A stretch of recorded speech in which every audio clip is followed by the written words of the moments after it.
আল্লাহ তাআলা আমাদের যে দেহটা বানিয়েছেন, জন্ম থেকে 25 বছর পর্যন্ত গ্রোথ বলক, এই সময়ে কি পড়ে বোঝা যায় না। আর এই সময়ে যে ফুর্তি আনন্দ, এটা কোনো আনন্দ না, এটা অস্থিরতা। জীবন শুরু হবে 25-এর পরে। যদি 30 থেকে মৃত্যু পর্যন্ত জীবন পেতে চাও, মৃত্যু নয় জীবন, জীবন মৃত নয়, সত্যিকারের জীবন, যে জীবনে ফুর্তি থাকবে, কর্ম থাকবে, শান্তি থাকবে, এই রকম জীবন পেতে চাও, তাহলে আমার কথাটা একটু মন দিয়ে শোনো। আল্লাহ তাআলা যে নিয়মে বানিয়েছেন, প্রকৃতির সাথে যুদ্ধ করে আমরা জিততে পারবো না, আল্লাহর প্রকৃতিকে মেনে নিতে হবে। আল্লাহ তাআলা আমাদের সৃষ্টি করেছেন, প্রতিদিন 6-7 ঘন্টা তুমি ঘুমাবে, গভীর ঘুম, 1-2 ঘন্টা খেলবে, কঠিন পরিশ্রম, তোমার শরীর ঘেমে রক্ত টকবক করে বেরেনে যাবে। ফুটবল, হাডুডু, ব্যাডমিন্টন, ভলিবল, দৌড়, সাঁতার, এগুলো খেলতে হবে। এরপর 1-2 ঘন্টা আল্লাহর ইবাদত করতে হবে, আল্লাহর সালাত, সিয়াম, জিকির, যতটুকু পারা যায়। তাতে তোমার আত্মা সুস্থ হবে, তোমার মন পরিশুদ্ধ হবে, তোমার আত্মা, মন, দেহ সবকিছু প্রোডাক্টিভ হয়ে যাবে। এরপরে তুমি 4-5 ঘন্টা তোমার 25-এর পরের জন্য কর্ম বা শিক্ষা নেবে। এইভাবে যদি তুমি চলো, তাহলে তোমার জীবন গতিশীল হবে, তোমার জীবন ইনশাআল্লাহ মৃত্যু পর্যন্ত সচল থাকবে। কিন্তু তুমি এখন খেলাধুলো বন্ধ হয়ে গেছে, সারাদিন মোবাইল, ইলেকট্রনিক মিডিয়া, আর খাওয়া তো কি খাচ্ছি আমরা দেখছি। ইউরোপ আমেরিকার লোকেরা কিছু সুস্থ থাকে, ঠান্ডার কারণে ওরা দৌড়াতে হয়, পরিশ্রম করে, আমরা গরমের কারণে ওইটাও করি না। সারাদিন মোবাইল দেখছি, শুনছি, কানে ইয়ারফোন লাগিয়ে শুনছি, আমাদের কান চোখগুলো নষ্ট হচ্ছে। রাতে জেগে জেগে মোবাইল করছি, কথা বলছি, আমাদের ব্রেনটা ক্রেজি হয়ে যাচ্ছে, আমরা বুঝতে পারছি না, তবে আমাদের লেখাপড়া নষ্ট হচ্ছে। কিন্তু সবচেয়ে বড় ক্ষতি হলো অশ্লীলতা, ছবিতে অশ্লীলতা, গানে অশ্লীলতা, সিনেমায় অশ্লীলতা। এই যে কিছুদিন আগে কিং খান গান গেয়ে গেলেন, অশ্লীলতা ছিল না?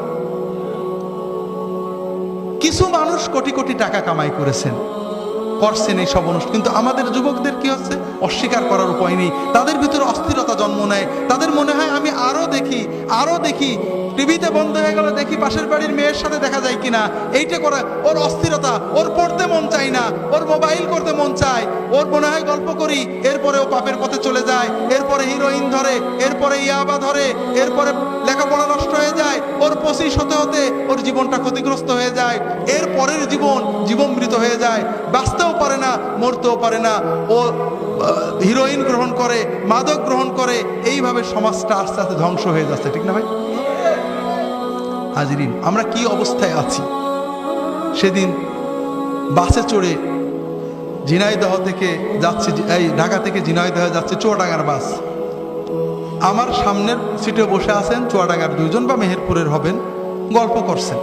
আমি তো চিনি টিনি না, তারা গল্প করছেন যে কি বলবো ভাই, এখন এই যে যত ছাত্র নেতা, এই দলমত নির্বিশেষে যত ছাত্র নেতা আছে, যুব নেতা, এদের অধিকাংশ হিরোইন খায়, মাদক খায়, অনেকে মাদক ব্যবসা করে।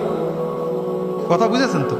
এটা কি উনি ভুল? উনি কিন্তু রাজনৈতিক নেতা, পরে বুঝলাম, যে কোনো দলের। তিনি বলছেন যে এরাই তো কিছুদিন পরে জাতীয় নেতা হবে। কথা বুঝেছেন তো? নেতা হইরা মাদক বিরোধী কনসার্ট করবে, মাদককে না বলুন মিছিল করবে, কিন্তু রাত্রে বাড়ি যে নিজে মাদক নেবে এবং মাদকের ব্যবসা করবে, ঠিক না? তাহলে আমরা কোথায় চলেছি? হাজিরিন, তোমরা শোনো বাবারা, যে যেখানে যাই যাক, তোমাদেরকে দুটো কথা বলি। প্রথম কথা হলো যে নামাজটা কখনো ছাড়বে না। নামাজকে যদি ধরে রাখতে পারো, ইনশাআল্লাহ নামাজ তোমাদেরকে ধরে রাখবে। সিনেমা হলে থাকো, গান শুনছিলে, টিভি দেখছিলে, ওয়াক্ত মতো নামাজটা পড়বে, পারলে জামাতে পড়বে। যে অবস্থায় থাকো, যদি জামাত ধরতে পারো নি কোনো কারণে, নামাজ জানো না, শুধু আল্লাহু আকবার দিয়ে নামাজ পড়বে। দাঁড়িয়ে আল্লাহু আকবার, আল্লাহু আকবার, নামাজ শিখতে থাকবে যতদিন শিখা পূর্ণ না হয়। দাঁড়িয়ে আল্লাহু আকবার, রুকুতে যে আল্লাহু আকবার, সেজদায় যে আল্লাহু আকবার, 10 বার 20 বার আল্লাহু আকবার দিয়ে সালাত আদায় করবে। এতেই সালাত আদায় হয়ে যাবে, তুমি পূর্ণ সওয়াব পেয়ে যাবে। হাজিরিন, আর মাদক অশ্লীলতা, এই দুটো পাপকে বিষের মতো পরিত্যাগ করবে, আলেম ওলামাদের সহবতে থাকার চেষ্টা করবে, জীবনটাকে একটু গুছিয়ে রাখার চেষ্টা করবে। আমার একটা ছোট্ট বই আছে সহি মাসনুন ওজিফা, এটা তো ওজিফা না, মূলত জীবনের বাগানটাকে সাজিয়ে নেওয়ার একটা ছোট্ট প্রক্রিয়া রাসূল সাল্লাল্লাহু আলাইহি ওয়াসাল্লামের সুন্নতের আলোকে। পারলে এটা কি করবে, তোমাদের এই যে অস্থিরতা দূর করবে। নামাজগুলো পড়বে, নামাজের পরে 2-5 মিনিট এই আল্লাহ রাসূল সাল্লাল্লাহু আলাইহি ওয়াসাল্লাম শেখানো জিকিরগুলো করবে। ইনশাআল্লাহ তোমার হৃদয়টা প্রশান্ত হবে, পাপ থেকে ফিরে থাকার শক্তি অর্জন করতে পারবে।